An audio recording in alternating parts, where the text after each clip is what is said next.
ಮಂದಿರ ಮಸೀದಿ ಚೌಲ್ಟ್ರಿಗಳಲ್ಲಿ ಎಸ್ಐಆರ್ ಸರ್ಕಾರದ ವಿರುದ್ಧ ಮುಗಿಬಿದ್ದ ವಿಪಕ್ಷಗಳು ಮಾರ್ಗಸೂಚಿ ಪಾಲಿಸಿ ಅಂತ ಆಯೋಗದ ತಾಕೀತು. ಜುಲೈ 8ಕ್ಕೆ ದೆಹಲಿಗೆ ಹೋಗ್ತಿದ್ದಾರೆ ಸಿಎಂ ಸಿದ್ದರಾಮಯ್ಯ.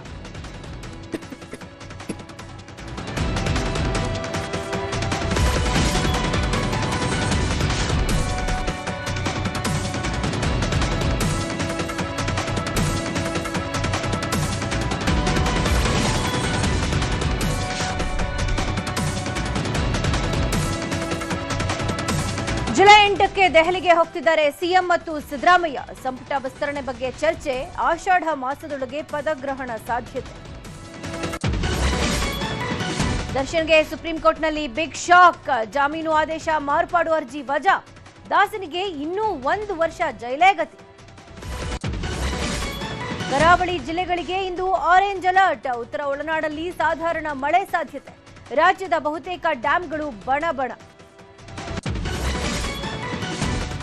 ಈ ರಿಕ್ಷಾಗಳ ಮೇಲೆ ಸೈಬರ್ ಅಟ್ಯಾಕ್. ಚಲಿಸುವ ಗಾಡಿಗಳನ್ನೇ ಆಫ್ ಮಾಡ್ತಿದೆ ಚೈನಾ. 3 ಪ್ರಮುಖ ಆಪ್ಗಳು ಭಾರತದಲ್ಲಿ ನಿಷೇಧ.